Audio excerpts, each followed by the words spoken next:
welcome back to my channel. Sorry for the glare on this side. I do have the window open.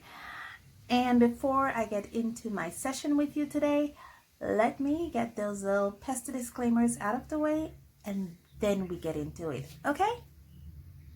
Of course, before we get started, I do have those disclaimers to get out of the way, even more so now that I have the window open. I live near a major highway here in the country of Belize, so you will hear those motor vehicles in my background. Where I live, there's also a lot of wild birds, so you will hear them calling, chirping, and crying in the background. And I have dogs. My neighbors have dogs. So if anyone comes near our houses, you will hear those dogs start barking. And with that, I get back to my regular schedule program.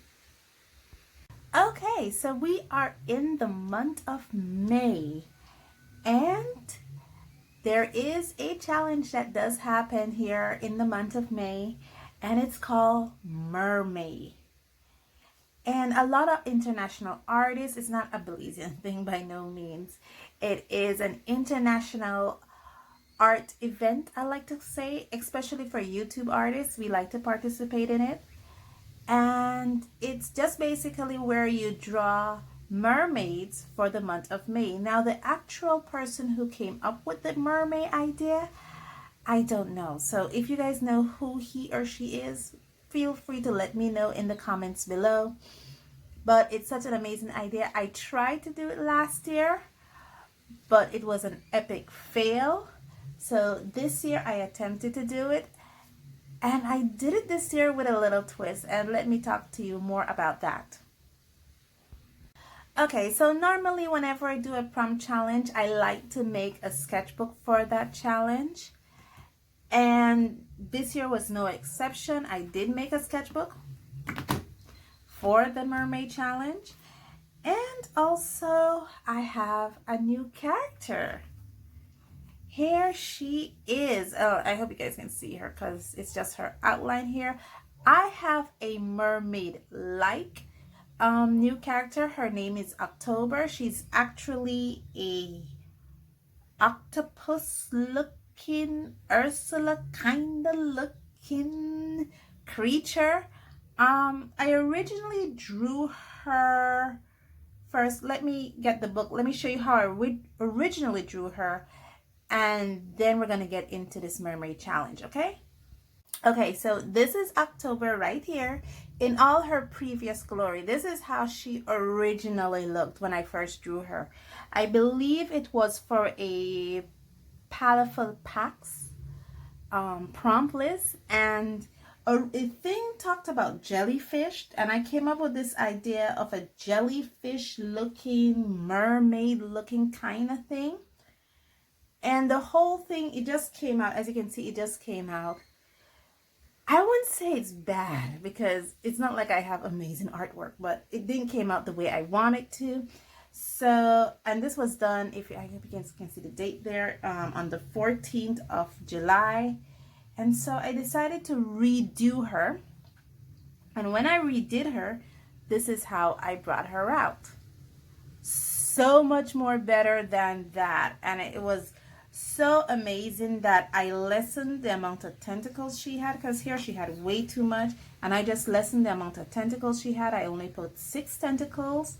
I kept the idea for her hair the same, and I just basically redid it.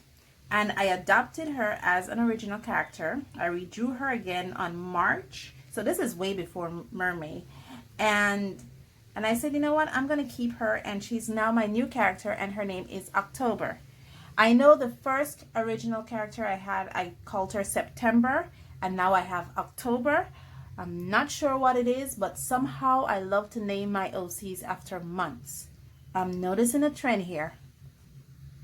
Okay, so now, being that I had October, I thought Mermay was a great opportunity to get to know October. And one of the best ways I like to get to know my original characters is do them in storybooks. So I did this sketchbook because I'm going to do a sketchbook anyway for the month's challenge. And so I made the sketchbook, but I only made it with 12 sheets. And that's because I was only going to do 12 prompts. That's it. I didn't want to commit to the entire 31 prompts of Mermay. So what I did is I only committed to 12 prompts, and I thought 12 prompts would be a good way for me to get to know October. And the 12 prompts that I've selected are Sunset, which is day 3, Star Wars, which is day 4, Royalty, day 5, Tsunami, day 6, Ashamed, day 10, Alien, day 13, Wrath, day 19, Ancestors, day 20, Futuristic, day 21, Treasure, day 24, Shark, day 25, and Pirate, day 30. And as you can see, I've already drawn up the first prompt. Actually, I'm finished. This book is completed. I do have it as a PDF file for free download for anyone who wants to use it as a coloring book, to want to download some coloring book pages. Unfortunately, I don't know how to attach it in this YouTube page or how to do it so you guys can get it as a free download, but I've already completed it. See, my prompt is already scratched out. So basically, I've already completed it. I do have it. I want to give it to you guys as a free download so you guys can color along with me or use the inspirations that I have had to redraw them far better than I have, and just basically to give it back to you guys. But just tell me how to do it. I've been breaking my brains in how to get this done for you because I tried to give you the September coloring book too as a free download, and that went horribly wrong. I still have the book, I still have the PDF file, so just tell me how I could attach it in this video or on a website to give you guys as a free download, okay? I'm also adding that this is a double review. So it's a prompt, it's a double review. Oh gosh, it's so exhausting. The double review is first the paper. This is actually made from the Canson Imagine mixed media paper. I did speak about this paper before. It's a cellulose-based paper, which has a natural color and natural texture. It's ideal for both wet and dry media. Unfortunately, it is not used for acrylics and oils. So any other medias, gouache, watercolor, inks, markers, pastel, coloring pencils, you name it, this can handle it, but not acrylics or oil paints. And because it's ideal for watercolor, the second part of that review is these, the Caran D'ache Neocolour II. And they're basically water-soluble pastels or water-soluble crayons for professional artists. And we're going to talk about this shortly. Okay, so I've had these, gosh, for almost a year now. I've used them off and on. So I've had to use these before. So this is by no means a first impression video. And I've already swatched it out. This, I think there's 84 colors that comes in this color range. There's 84 different colors. This is the 15 color set, which I think is pretty good. They had a sale at one point, I think. But yeah, these are really nice. These are water soluble wax crayons or water soluble wax pastel. They have a velvety texture. It's supposed to have minimal dust, excellent coverage, excellent light fastness, because like I said, it's for professional use. And you can use it both wet and dry. It can also be used on glass, wood, leather, and fabric surfaces, and on stone. So these are very versatile. It has great glaze, sorry. It can hold its colors, and it's just a beautiful thing to look at. With these, it blends, it layers, both wet and dry. It does not dry waxy, which is a plus, because remember the crayon sticks that we tried that dry so waxy. Well, these do not dry waxy or chalky. They're not erasable. They're artist grade, And let's take a closer look. And they're very, very soft. Let's take a closer look at these while we're talking about them. It does come with its little brochure here that talks about all 84 colors that comes in this line. It has a 10-piece line that's also pretty good.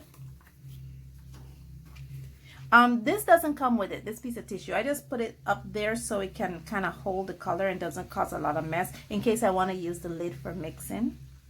And these are the swatches. There we go. Like I said, they're not waxy at all. It's very good. It doesn't come off. These has been in there for a while. It has this little sponge here that comes on the tips. I guess it's to protect the tip of the crayons. Let me use one of these ones. Let me use the white one because I barely use the white. This is how it looks. It has the Caran D'ache label on it, Neocolour II Aquarelle. It has these little indicators that if you need to tear the paper, you can just lift this off. It does come with the barcode. I think these can be sold individually. I don't know, just tell me. Most of the time when I see it, it's on it's in packs. It does come with its color named in 3 different languages. I'm looking if it comes with a color indicating number, but it doesn't really. Has the Aquarelle sign.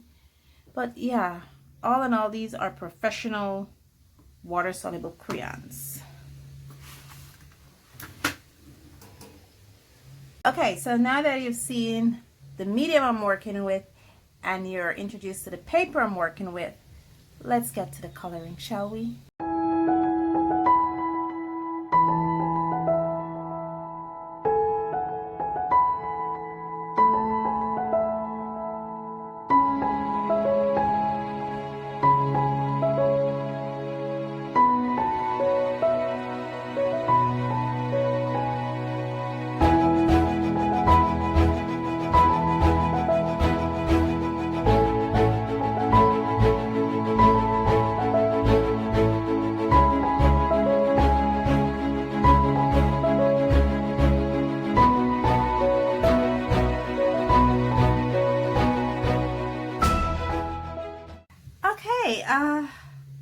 As you guys can see, I used a bunch of techniques in this when I was doing my coloring of this illustration. I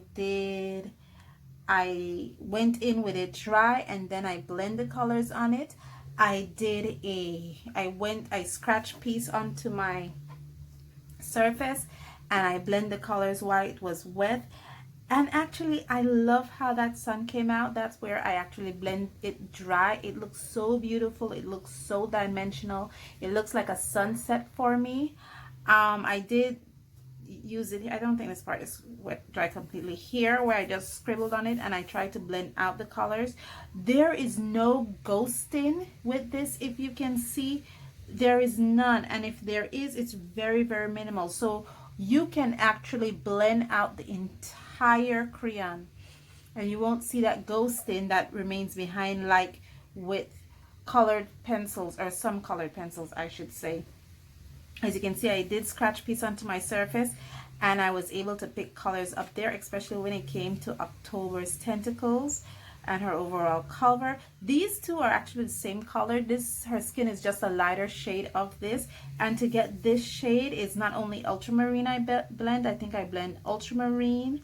I think I blend some of this blue and this blue into there. So, and it's violet to get that color.